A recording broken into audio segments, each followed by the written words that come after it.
Oi, gente. Oi, turma 201. Estamos de volta. Aqui é a Rafaela, professora de Sociologia. E agora, né, no início do segundo semestre, nós vamos começar uma série de vídeos, né, validando o que a gente já trabalhou no primeiro semestre com aprofundamento de conteúdos. O vídeo da aula de hoje, nós vamos nos dedicar a aprofundar os conteúdos do capítulo 1 e 2. Vamos nessa? Deixa eu diminuir aqui para facilitar. Então, vamos lá, gente. No capítulo 1, né, lá no início do ano, nós começamos estudando o Estado moderno, absolutista e liberal. Né? O primeiro tópico foi o Estado moderno, né, que surgiu da desintegração do mundo feudal e das relações políticas até então dominantes na Europa. Né? A gente viu que a partir do século XIV ocorreu todo um processo de centralização e concentração das forças armadas, da estrutura jurídica, da cobrança de impostos, do corpo burocrático. Todo esse processo de centralização e de concentração de todos esses poderes e instituições caracteriza um Estado moderno que assumiu diferentes formas até hoje. O segundo tópico que nós vimos foi o Estado absolutista e o último foi o Estado liberal, né, que surgiu ali no século XVIII como uma reação ao absolutismo, né, tendo como valores primordiais o individualismo, a liberdade e a propriedade privada. Nós vamos, né, nos aprofundar, entender mais, né, sobre o Estado absolutista, certo? O Estado absolutista, ele surgiu no contexto da expansão do mercantilismo, né? Foi implantado primeiro em Portugal, no final do século XIV, com a Revolução de Avis, que nós já vimos anteriormente, só que também foi adotado em vários lugares da Europa. Teve o seu ápice, né, o seu ponto alto na França, no reinado do Luís XIV, desculpa, no Luís XIV, que vocês veem aí a foto, que está, inclusive, ilustrando o nosso slide, né? E o Luís XIV, ele conseguiu, né, definir, né, a concentração de poderes do Estado absolutista em uma frase que ficou muito famosa, que é "o Estado sou eu". A figura do Estado e os poderes concentrados desse Estado eram na figura do rei. Por isso que essa frase, né, "do Estado sou eu", ela define tão bem o Estado absolutista, certo?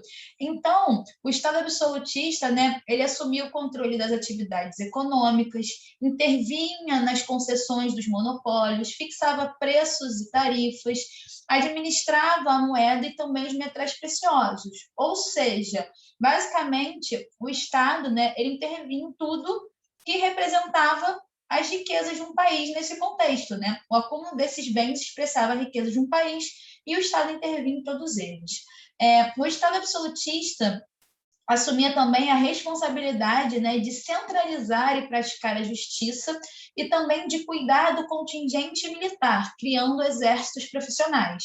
Mas isso tudo tem um custo, né? E para poder financiar essas atividades foram criados os impostos gerais. O absolutismo colocou frente a frente os interesses dos estamentos feudais dominantes, que era a nobreza e o clero, e os da burguesia, que nesse contexto era a classe em ascensão na época. Tá?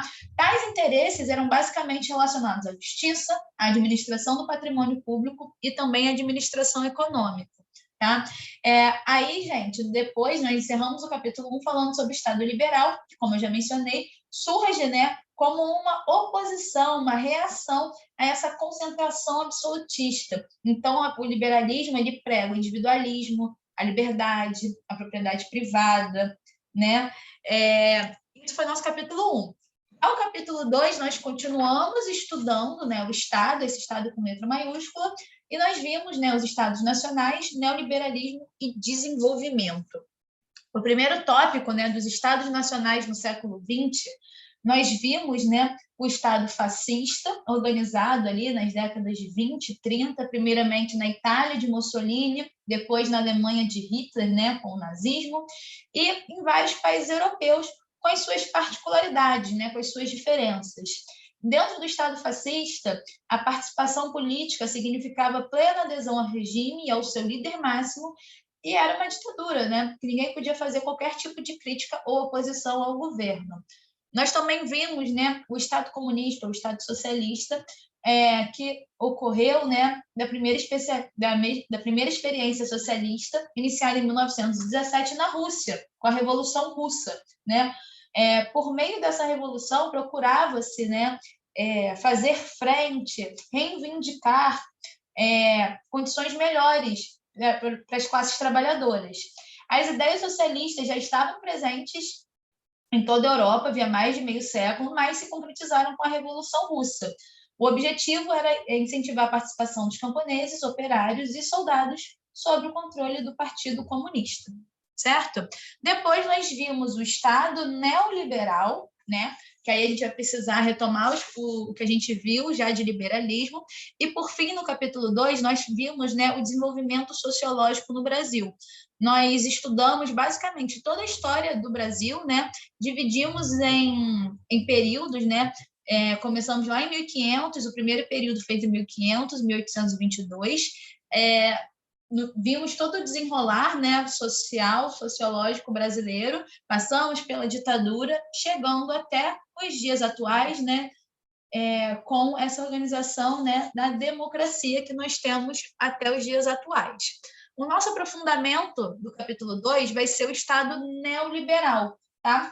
O neoliberalismo é um conjunto de ideias políticas e econômicas, tipicamente capitalistas, que defende, né, a não participação do Estado na economia.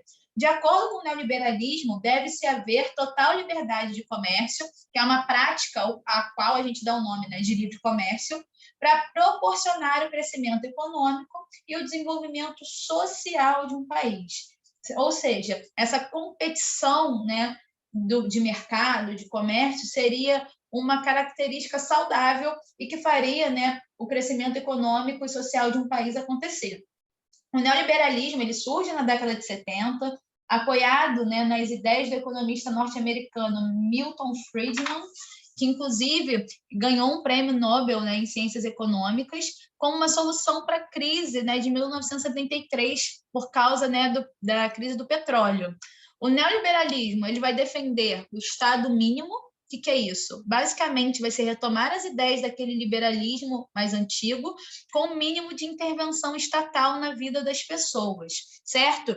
E exemplos, né, mais famosos assim de governos neoliberais são da Margaret Thatcher, que você está vendo aí, né, ilustrando o nosso slide, lá na Inglaterra, e do Ronald Reagan, nos Estados Unidos. Beleza, galera? Deixa eu abrir aqui. A gente encerra aqui o nosso aprofundamento de conteúdos, né, do capítulo 1 e 2. Fiquem bem, se cuidem e até a próxima. Tchau, tchau.